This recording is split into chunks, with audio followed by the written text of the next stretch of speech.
Hello, everybody. Thank you for joining us today on this ROBO Global webinar. We're going to be talking about investing in AI and robotics, how investors can capitalize on these trends.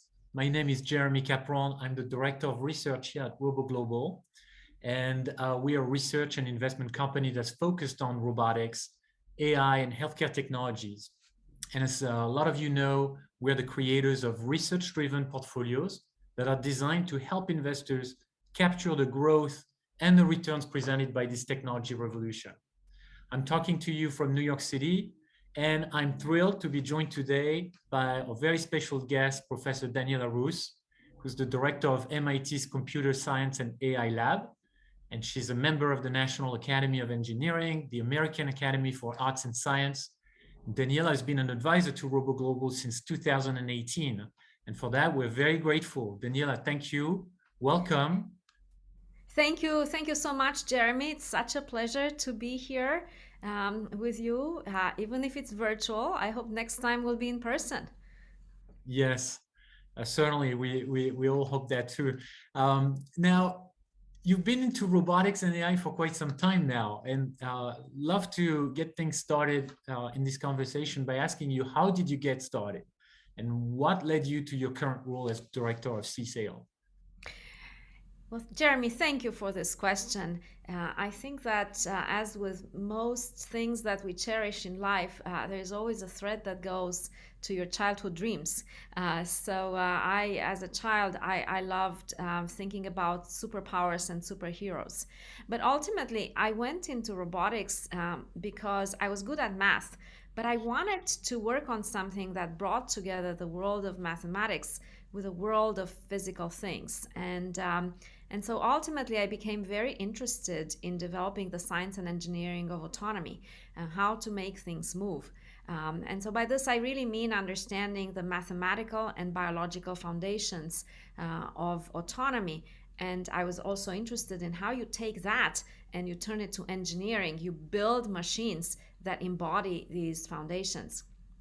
And so I wanted to develop machines that give people superpowers and help people with physical and cognitive work. And because I do like to imagine a future with AI and robots supporting people with cognitive and physical work, and with the same kind of pervasiveness with which smartphones support us with computing work. And of course, I'm not alone in this quest. Now, I can pinpoint the day when I decided to go into robotics. And this was a day when I was an undergraduate student, and I attended a talk that was given by John Hopcroft, who at the time had recently won the Turing Award. And in that talk, John said, classical computer science is solved. And it is time for the grand applications of computing that interacts with the physical world.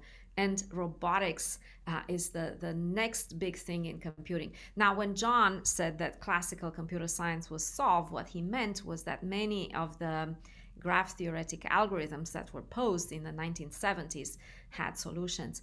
But this idea that you can take computing and extend it for interaction with the physical world, for creating machines that bring a kind of physicality to the benefits of computing was what fascinated me, and what convinced me to go to study with him. And that was really an extraordinary journey. Eventually, I ended up at Csail, and I was really honored and excited to be part of this community, Csail, which has always been about moonshots and big dreams, about how you go from science fiction to science and then to reality, and how to pick up questions that are never too crazy and think about a future that's never too far away. And really, our researchers at Csail take pride in imagining the impossible and then making that impossible possible.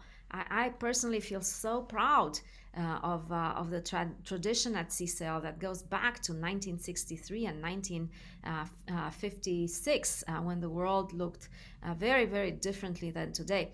But now how I ended up being the head of Csail, I have to tell you that like I have so much admiration and respect for my organization.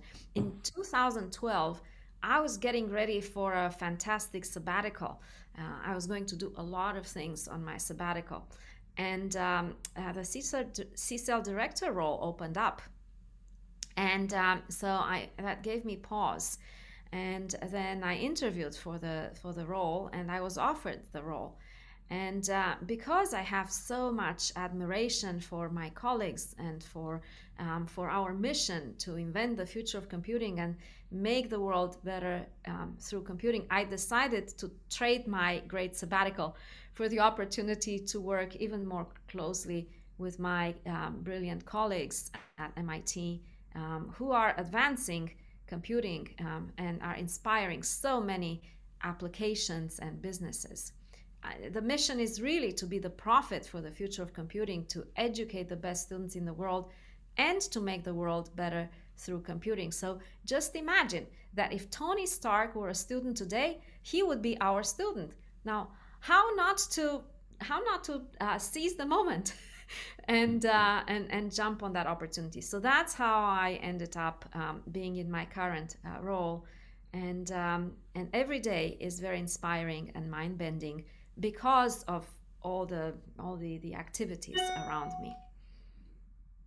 I think what you said about computing extending into the physical world really resonates with what we're trying to do at Robo Global, and one the premise behind Robo and the Think Index and the Artificial Intelligence Index, the Robotics Index, is really this vision that uh, robotics and machine intelligence is the next technology platform, and that um, it's technology platform in the sense that it can be applied to every industry, every market, and it's happening now. And so in a way, would you think it's fair to compare that to what happened with the internet revolution, when we started connected computers together and sharing information on a very wide scale?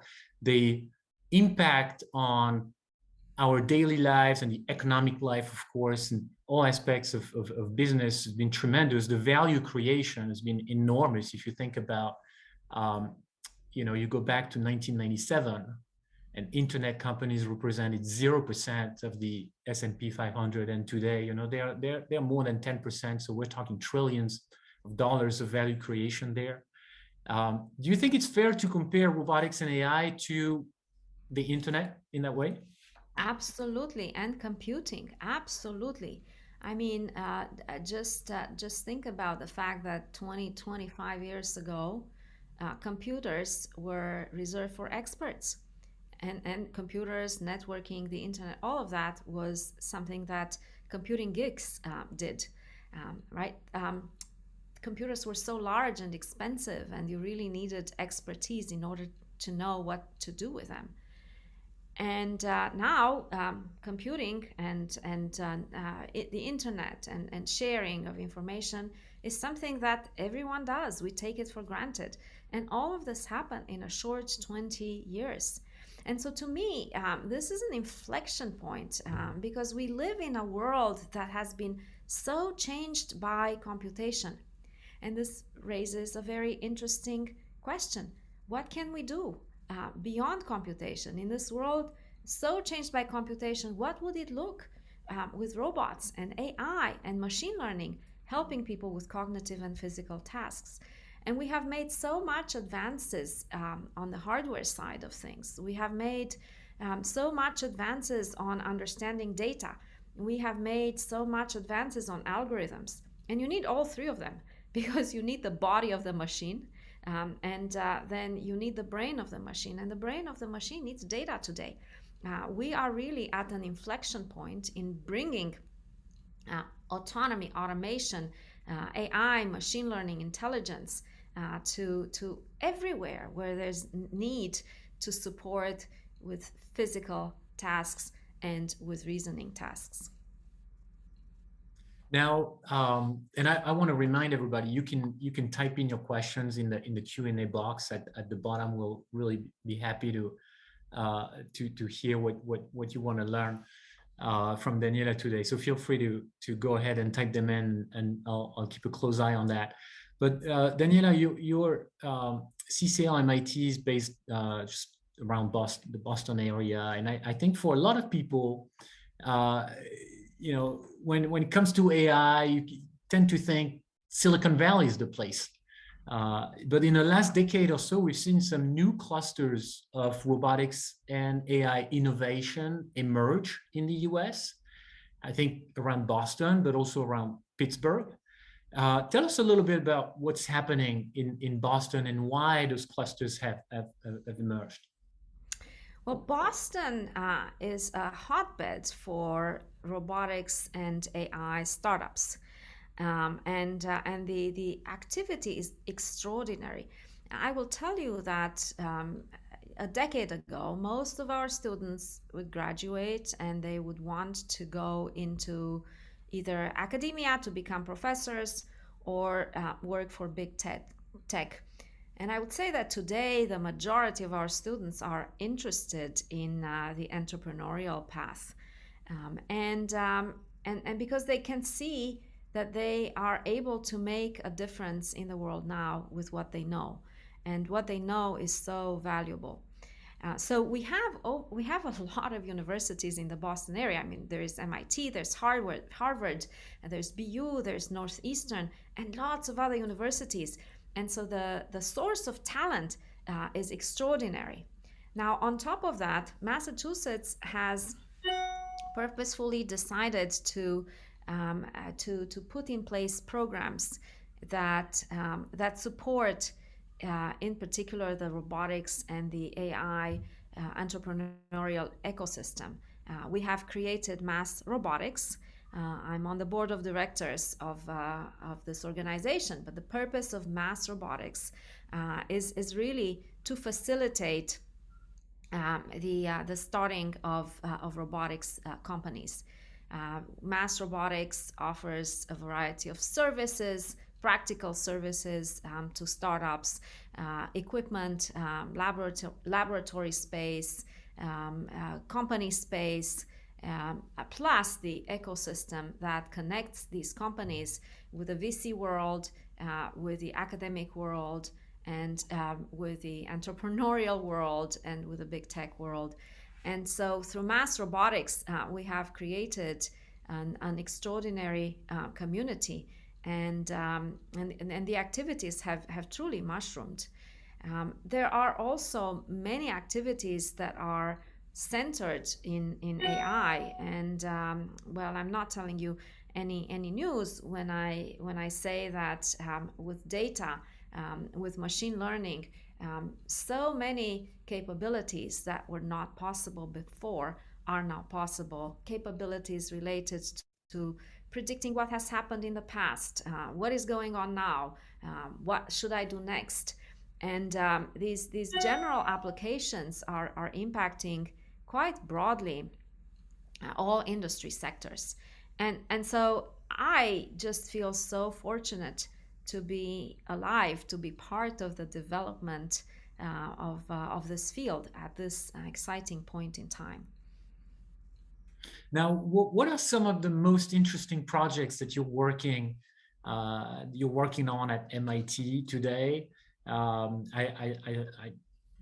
We've talked over the years, and I think the breadth of research that you do at Csail is quite impressive. But if you were to select maybe a handful of examples, the most exciting projects that you're working on today, we'd love to hear that, Daniela. Yes, of course. And I have pulled together a few videos to kind of show you what I'm talking about. But before I show you the latest results from our lab, I want to say something more philosophical. And I want to observe that the first industrial robot, called the Unimate, was introduced in 1961. And that robot was introduced to do pick-and-place operations. Now, today, 60 years later, the number of industrial robots has reached tens of millions. And these robots are masterpieces of engineering that can do so much more than humans do. And yet they remain isolated from people on the factory floors because they're large and heavy and dangerous to be around. And so what I would like is to bring robots into human-centered worlds, to build robots that are safer to be around. And this is where the field of soft robotics comes in. Now, if you think about industrial robots and organisms in nature, there's a very stark difference, right? By comparison, organisms in nature are soft and safe and compliant and dexterous and intelligent. And so, like, just think about what an octopus can do with its body, or what an elephant can do with its body. And I'd like soft robots that can do the same. And I would like to rethink our notion of a robot, because I believe the past 60 years have defined the field of industrial robots and empowered hard-bodied robots to execute complex tasks in constrained industrial settings. These robots have been primarily inspired by the human form, their humanoids or their robot arms, or their boxes on wheels, right? And so what I would like for the next 60 years is to see an era that ushers in robots in human-centric environments, and our time with robots helping people with physical tasks. And I would like to observe that if we look at the natural world and the animal kingdom, and even at the built environment with form diversity, I think that we can broaden what we think a robot is, to take inspiration, to allow robots to come in any forms, shapes, sizes, to allow robots to be made out a wide range of materials: wood, plastics, paper, ice, food, plastics, metals. All of these materials are available to us to make machines. So in my lab, we are developing computational approaches and ideas for designing robots that are made out of such a variety of materials. Now I'm trying to share my screen to show you some pictures, but the host has disabled sharing. So I can continue to talk, but if I might be able to share, then I could show you some concrete things that we are working on. So when it comes to robots for human-centered environments, you will see that also the vertical application potential is so much broader. It's so much bigger. The market size will go into trillions. In fact, this is what many of the projections are. I can share now. Okay. So let me share. Let me show you a few images, and I want to go back to the childhood dream, right? So, like, remember when Mickey summons the broomstick in The Sorcerer's Apprentice? Well, today you don't need magic to make this happen. You can turn the broom into a robot, and you can make any object in our physical world into a robot. And here's an example where we have developed an automatic way of taking a picture and turning it into an actuatable machine. And so this is a simple example of that started with a robot with a picture of a bunny. And now here we are, through this automatic design process, we have made this robot. And so now think about this robot as the broom. Now the broom has the ability to move itself. And the human can then control the broom by a new class of intuitive human-machine interfaces, like you see here, where the human is able to control the robot with the arms, just like Mickey controls the broomstick with his body. And then if you have that capability, then you can get to a place where robots can become teammates, very naturally adapting to what people need. And here you can see a robot that has not learned this particular task, but has learned how to generally follow the lead of a human in installing cables. And cable installation is a really challenging activity. You can take these kind of intuitive interfaces and connect them to gestures and create all kinds of things. Like you can now imagine a world where clothing becomes robotic. And in this case, we have the sensorized glove that is able to understand sign language and really go from gesture to words through sign language. And so you see machines are getting closer and closer to people in terms of the development of these intuitive interfaces. And now we can have soft machines where we can do extraordinary things with their soft endpoints. And here you can see soft robotic gripper. The robot itself is not soft, but the gripper is soft. And just look at how adept this robot is at handling objects that are really difficult to model, in fact impossible to model, like grapes and broccoli and lettuce. And how you can connect this idea into a new wave of applications where you can imagine warehousing robots, and you can imagine grocery store robots. You can imagine packing with robots at a level of automation that has not been practical before with hard-bodied robots. The same kind of idea can be used to get robots to interact more closely with flexible objects in the physical world. And so here is a robot that uses foundational knowledge about modeling of fibers and is able to have an adaptive controller that can do operations that are really that require a great deal of adaptation and customization, like brushing hair. And the solution is able to handle any type of hair. So you can see some examples that are beginning to lead to a world where robots are coming into our physical world to do more physical tasks. In the process of doing developing these robots, we observe that hard-bodied robots are very strong. Most soft-bodied robots don't have high payload because of the nature of actuation. But if we can somehow create soft-bodied robots that have inner skeletons, then we can have the best of both worlds.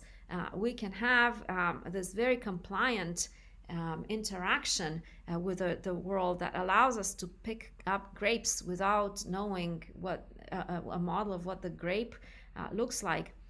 But we can also get strength. And so in my group, we are developing a new class of materials we call rigid and soft materials.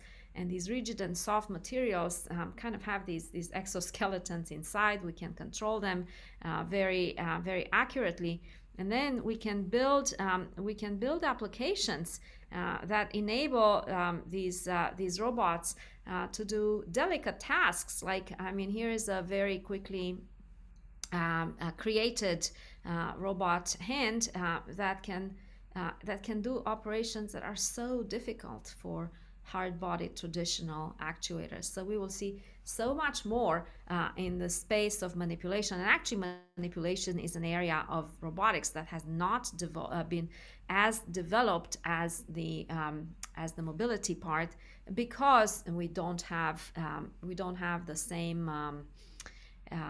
advancements on the hardware side. So the other thing I wanted to say is that so robotic solutions require two parts. It requires the body, and we've seen some examples of what you can do with the body, but it also requires the brain. We also need AI to control the robots to do what they're meant to do. And I note that today's AI solutions have huge carbon footprint. So, for instance, a small transformer with only 213 million parameters releases 626,000 pounds of carbon dioxide in the atmosphere. So this is the training part. And look at how this compares with the carbon footprint of human life, American life, a round trip from New York to San Francisco, and a US car. The training of this transformer is equivalent to the lifetime emissions of 5 cars. And so, is that really needed? Well, we have developed deep neural network solutions for complex tasks. And here you can see a robot car that was built at MIT, and that does pretty well. This car was trained in the city, and the robot car does pretty well driving on a completely new type of country road using a deep neural network solution. And this is exciting. It's an end-to-end learning solution. It's extraordinary. But now, if we look inside the decision engine of this vehicle, this is what happens. So let me orient you. The bottom left is the attention map. This is where the decision-making engine is looking in the environment to make a decision. Above it, it's the live camera input stream. The bottom right shows the map that the vehicle traverses, and then you have small boxes that are convolutional layers that process the input stream. The decision-making engine is this big rectangular box in the middle, and you see these blinking yellow, green, and blue lights that show how the neurons fire. It's almost impossible to see patterns because there are over 100,000 neurons and the 500,000 parameters that are involved in these decisions. Also, take a look at the attention map and just see how noisy it is. The system is looking all over the place to make decisions. And so the question we're asking is, can we do better? Can we create more compact solutions? And can we imagine machine learning that is much more causal and interpretable? So using some biological inspiration, we have developed a new model for machine learning, where essentially we changed what the neuron looks like. Instead of computing a step function, which is what happens in deep neural networks, we compute a differential equation with liquid time. And with this model, we can now solve the same solution, how to learn end to end, how to drive by watching humans. We can learn that using only 19 nodes. And so now the 19 nodes are really so much more understandable. We can actually see the firing pattern and extract the decision making of the solution. Also note how clean the attention map of this solution is. So the attention map is on the horizon and on the sides of the road, which is what people do when they make decisions for how to steer the car. So the point is that there are so many opportunities to also improve the AI side, and this improvement can enable cognitive applications, but also makes a big difference on physical applications. So in the interest of time, I'm gonna skip and show that the same solution that can be applied to cars can also be applied to anything that moves. And so here is a robotic boat that we have recently deployed in Amsterdam. We call it Rowboat, and the system has exactly the same autonomy package as the autonomous car. The low-level aspect of control has to be different because this vehicle does not move on a solid road, and the vehicle is essentially has to be adaptive to weight and to the waves.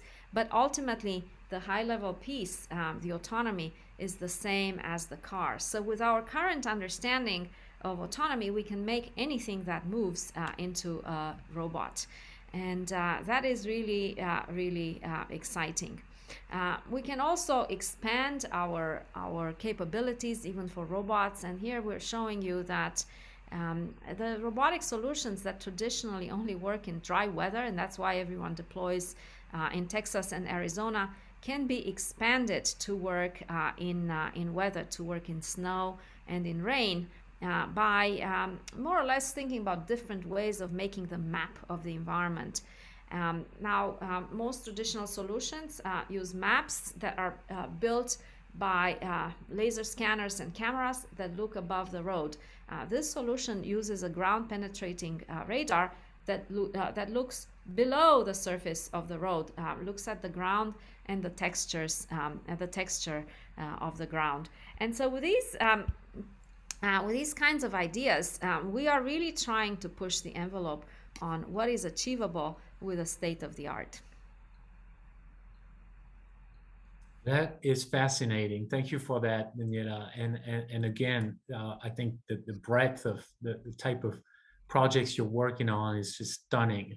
And I was very impressed with the progress in terms of the soft robotics manipulation, because I recall about 2 years ago, I think you were showing some other demonstrations, and the progress with the finger type manipulator is quite impressive.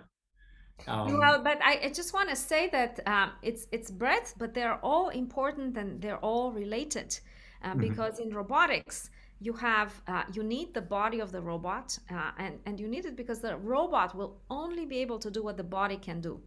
And so that body has to be capable. We have to think about that, and we have to think about what we want of it.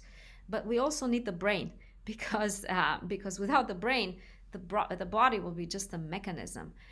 And then in order to use the machines, we also have to think about how people interact with machines. So we're dreaming about this world where anybody can use a robot without being an expert. That means we really need the same kind of intuitive interactions that allow people to surf the web. But now we need those interactions in order to allow people to use robots. Mm-hmm. Okay. Well, look, Daniela, I see a lot of really good questions coming through. So I want to start addressing some of those. And there's, I think you talked about the inflection earlier. I see a few questions around, what is the trajectory, and what really has been the impetus for this inflection technology-wise. I think I would love to show. I'm going to share my screen just for a couple minutes here, going to the ROBO Global website, because I think it's important to understand that the stock market is also telling us this inflection is here. And so what I'm showing here, let me scroll down a little bit here. This is the ROBO index, which is an index made of the best-in-class robotics automation companies from all around the world. We started in 2013.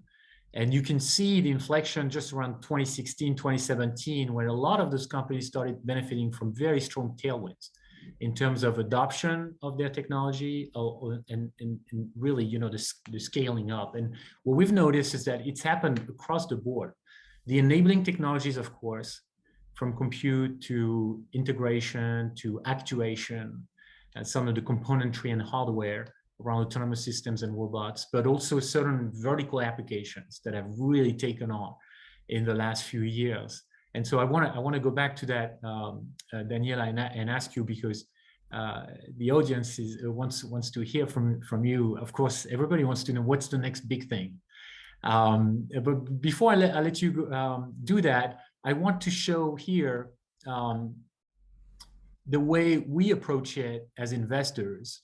We think it's really important to cover the entire value chain to capture the growth and returns.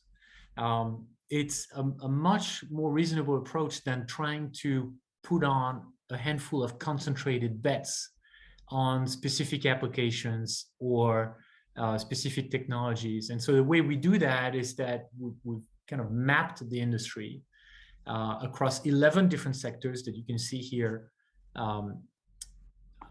on on your screen, hopefully. And so it goes from the enabling technologies to specific vertical applications, from logistics and warehouse automation to manufacturing, where it all started some 50, 60 years ago now.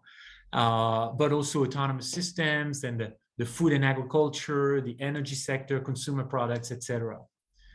So with that, I want to pass it on to you, Daniela, and have you answer that big question: what's the next big thing? Where do you see AI and robotics really gaining traction over the next 5 to 10 years? Are there specific example of industries or applications that you're quite positive on? Yeah, absolutely. Thank you for that. So I am I'm very bullish about a number of sectors. First of all, I think that there is a lot to be done with respect to mobility. I don't think we will have robotaxi anytime soon, but autonomy for mobility can be deployed in so many important applications. So I'm a really big proponent of what I call safe speed mobility. Autonomous vehicles that move more slowly in more structured or less complex environments. And so we have a really big issue with a supply chain problem right now. Well, autonomous vehicles can completely solve this problem, and we will see a lot more activity in this whole area of logistics, whether it's to automate port operations or to automate to automate certain parts of trucking, or to automate factory yards, or to automate operations inside the factory. And there are already exciting opportunities and startups who are actively working in this space. I'm also very bullish about using beginning to use soft robot hands in order to enable more automation in manufacturing, and in order to enable people and machines to be part of the same factory process.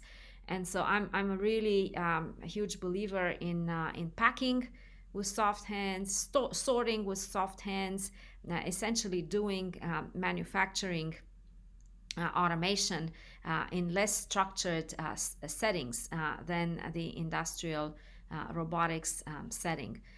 And so then there is a lot of work on the AI side. We see a lot of work around data companies, around companies that prepare data, massage data, companies that train models for a whole variety of applications. We see data aggregators. We are beginning to see companies that are looking at ensuring that the data used to train products is the right data, because, as you may know, the performance of a machine learned model is only as good as the data used to train it. And so if the data is bad, the performance will be bad. If the data is biased, the performance will be biased.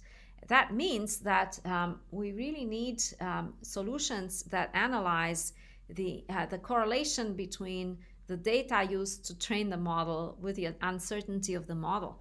And when the uncertainty is too high, these new companies are able to identify where the model needs new data and actually synthesize that data in order to make the model better.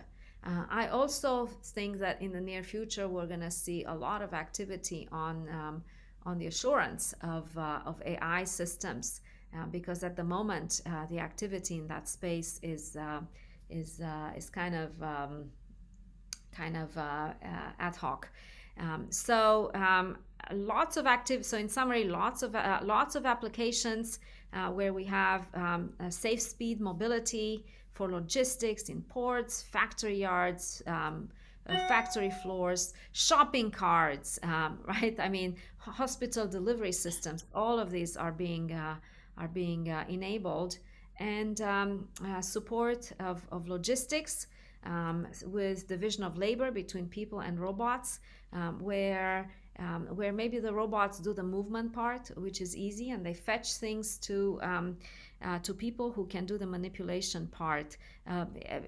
Broader adoption of the Amazon model, which currently does that. But I also see a lot of opportunity in AI, especially on the side of preparing data so that more people can use data effectively. And that is applicable across the board to all industries. Mhm. Yeah, I think if you look at how the industry or the technology is represented today in terms of public companies, so the more mature, not the startups, but the ones that have already scaled to say at least a $50 million in annual revenue and that have gone public. Today, the structure of that market really reflects what you just described to some extent. You have about half in enabling technology and the other half in terms of providers of turnkey solutions to automate specific industries. And so logistics warehouse automation, we find is around 10 to 12% of the pie. And then healthcare automation, including surgical robotics and things like that, that's another 10%.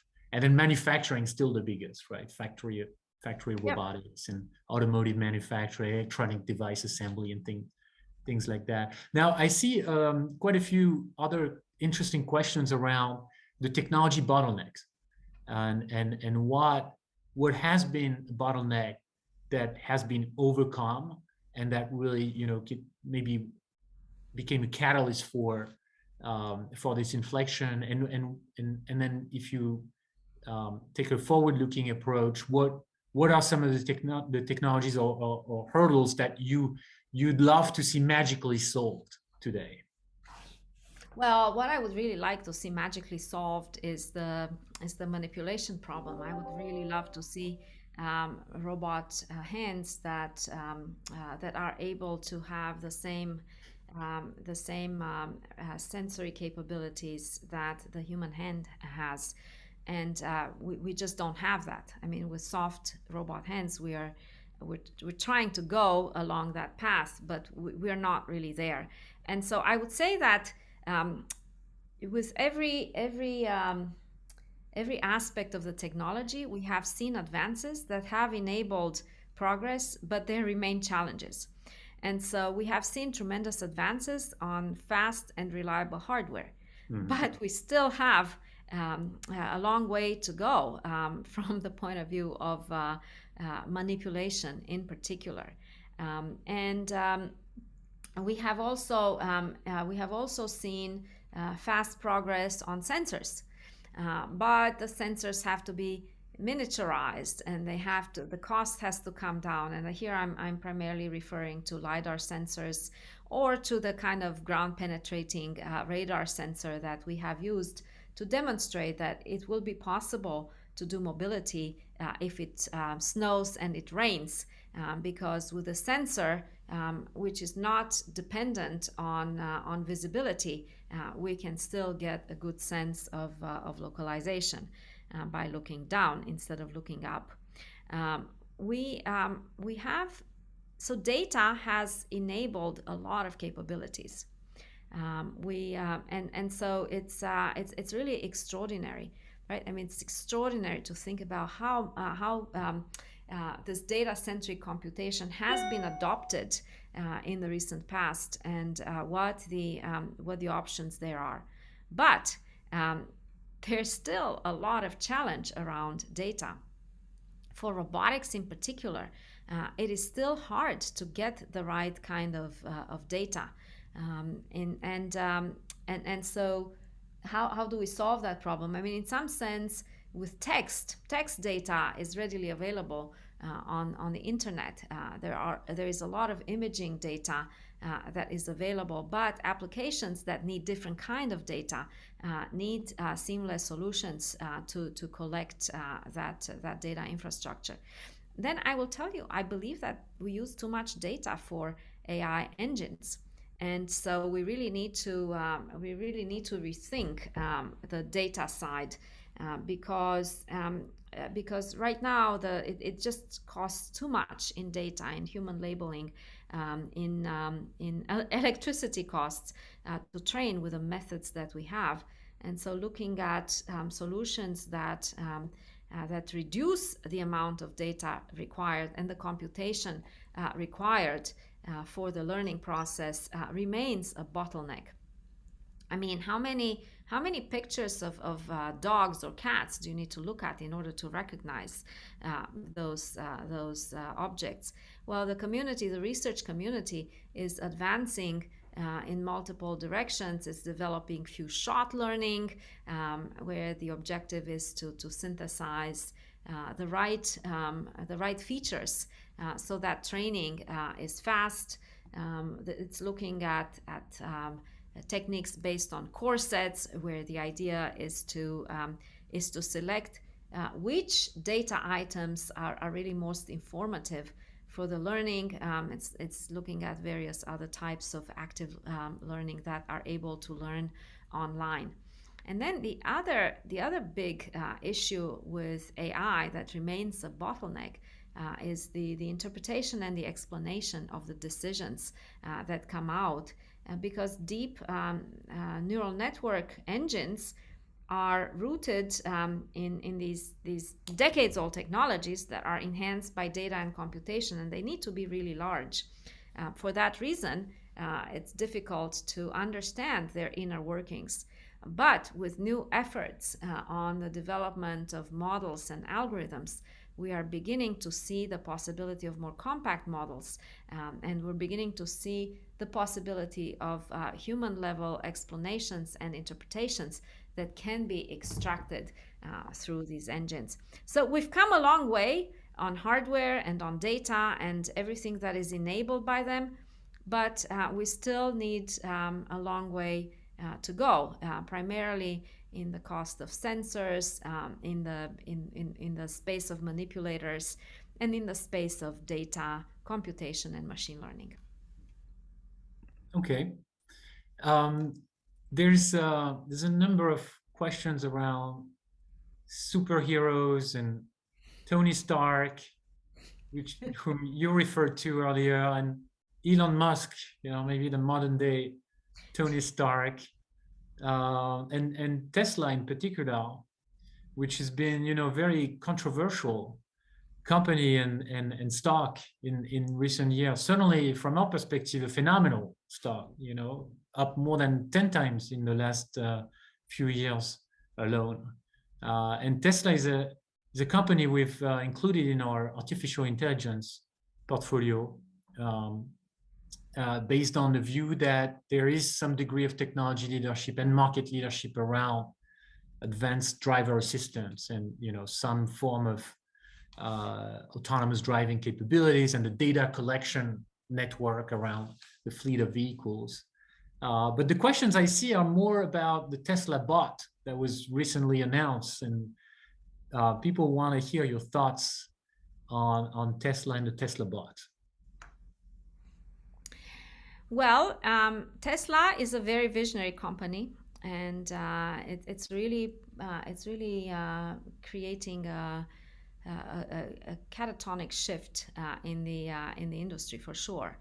I will tell you, if you have the Tesla with the autopilot, please don't go to sleep, despite what you may read in the press, because the autopilot does not deliver safe mobility. I will tell you that there are simple aspects of driving, but like following in lane or following the car in front of you, but not all driving is like that, and you just never know when some new condition arrives. And for your safety, please stay alert, even though the car may offload some parts of driving, may lower the cognitive load required to drive. So we are very far from level 5 autonomy. We do not have robotaxi. We do not have full autonomy. The Tesla autopilot will give you a little bit of support, but with no guarantees.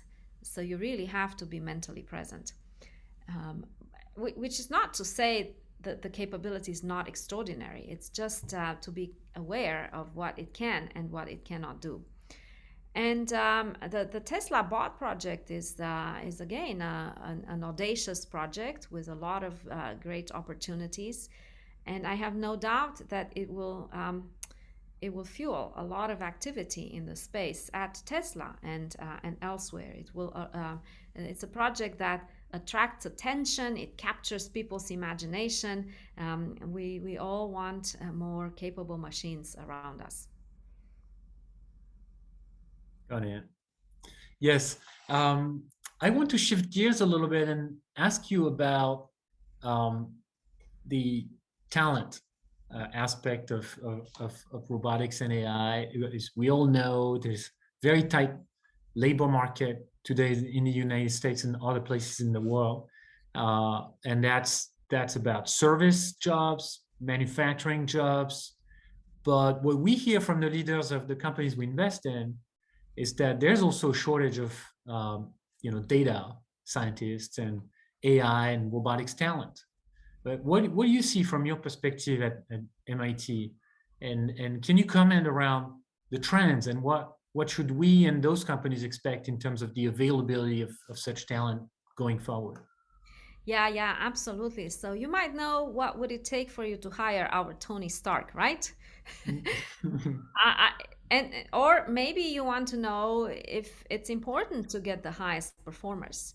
And so what I can tell you is that as AI becomes more mainstream, winners and losers will be determined by the level of access they have to the AI and data technologies and by their knowledge on how to leverage them. And I like to quote a study that was conducted among several 100,000 researchers, entertainers, athletes. And the study found that high performers are 400% more productive as compared to their average counterparts. And so it does make a difference if you get the highest performers. And so that's what's even more remarkable is that the seismic shift in performance occurs in highly complex occupations such as AI. And so in the AI occupations, the highest performers are 800% more productive. So you probably really want to get our Tony Starks. Now, what are the practices? Well, I told you that some time ago, our students wanted to go to work for big tech or for universities, but these days our students think differently about the world. They really want to have an impact, and so positioning the purpose of your product, of your company, in the right kind of light for your AI candidates will make a difference. The AI candidates don't want to merely spend their time crunching data or working on lackluster projects. They want to feel invigorated. They want to feel like they're making an impact and they're changing the world for the better. And so it's important to highlight what is exciting about your work. What are the unique opportunities that your data and your solutions present, and how should protective employees take advantage of what is unique in your company to change the world as a result of joining your company. And so these angles should be part of the hiring process for any company that wants to attract top talent. I tell you that many companies today aim to hire students on their last day of internship. And so that's a practice that works really well with foreign students, because that's a ticket to stay in the United States. Mhm. But when you get a PhD student who comes in as a before the completion of the degree, and they get an offer, this offer usually matches what the student does during the internship, not what the student is capable of. And so often these people find that they go to the company, but then they get bored, because the job they get on the basis of their internship contract is not really what they're dreaming about. And so as you if your company has this practice, it's really important to consider the progress and the potential, and consider, now that you have this critical talent, how can you make most use. Don't have these people just sit around tuning model parameters, because they will find that boring. I would say that partnership with universities really accelerate the ability of companies to recruit top AI talent, because through these partnerships, companies get to know what is happening around at the university and what is coming around the corner, and students get to know the company. So that's another opportunity. In AI, there is great need of applying core technologies to specific domains. And so thinking about how do you put AI experts with domain experts together as part of the development process will accelerate getting the solution to the market. The other thing I would say is to prioritize diversity. Right now, women comprise only, let's say, 15% of the workforce in the AI sphere. And in particular, at big tech companies like Facebook and Google, there's between 10 and 15% women. I will tell you that the MIT EECS degree has more than 50% women undergraduate majors. So think about how to attract those extraordinary researchers and scientists into your companies. Online training is a way to bring AI knowledge and technology to your company. But once you bring the skill into your company, a big issue is retention. So you should not only try to attract people, but keep them. Make sure that they're happy and they have rewarding jobs that give them a sense of accomplishment, a sense of doing good for the world. Thank you, Daniela. If you have a couple more minutes, I'd love to finish off with that one question around the farming and agriculture and food industry. Last month at CES, John Deere announced the grand launch of a fully autonomous tractor. It's able to do all sorts of things in a fully automated way. I think that's a very important advancement for the agriculture industry. Even though they've been experimenting with those technologies for more than a decade now, and assembling the various bits and pieces together in a very acquisitive way over time. But more broadly, where do you see robotics and AI supporting, helping us grow food sustainably for the world? I am very bullish about this particular angle for robotics and AI, and I think that there are so many opportunities. Autonomous agricultural vehicles are, in some sense, in the right niche, right? So agriculture is the place where our current state of the art in autonomy is applicable. Things are not moving very fast. There is enough time to process perception. The environment is quite structured. So making agricultural vehicles autonomous is a great domain. It's challenging because now those vehicles have to move on soil that is sometimes wet, that is not even, so it's not quite the autonomous car solution. But we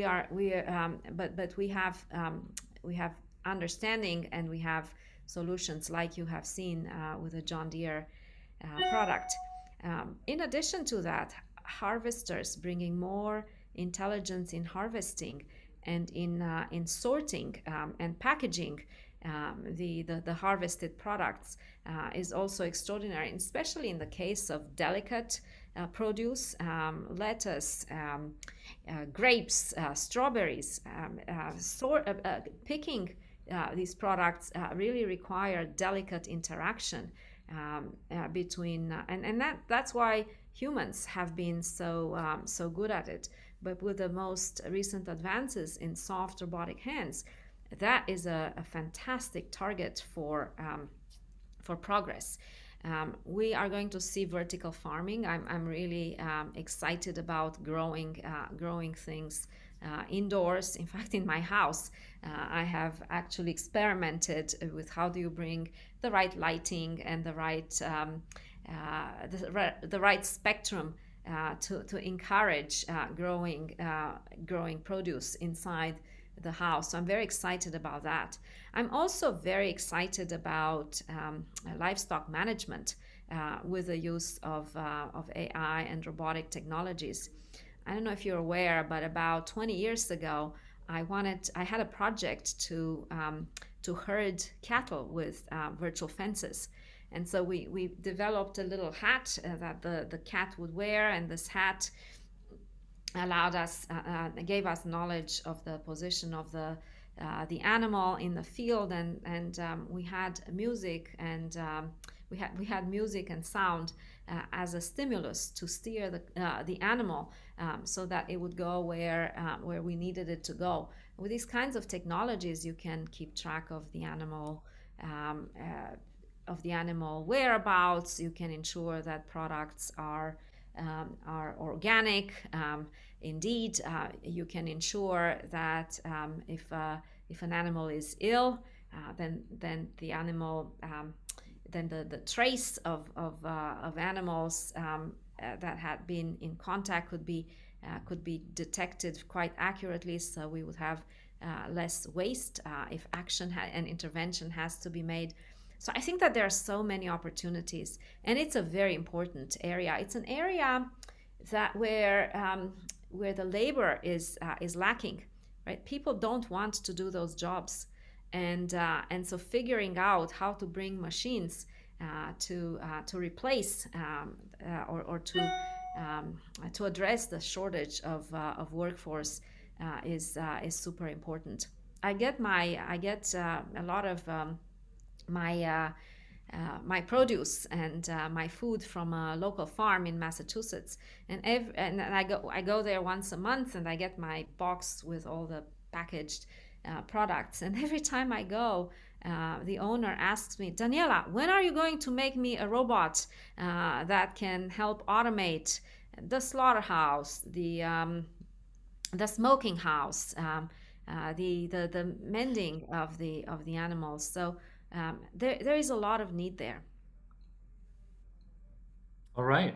Well, I think we're well past the hour, so we're going to have to wrap it up. I want to thank you, Daniela, so much for sharing your time with us today. I know you're on the road, and it's a busy day for you, so greatly appreciate it. I want to thank our audience and ROBO Global clients for being on this webcast. And as you know, you can feel free to reach out to us via email on our website at roboglobal.com.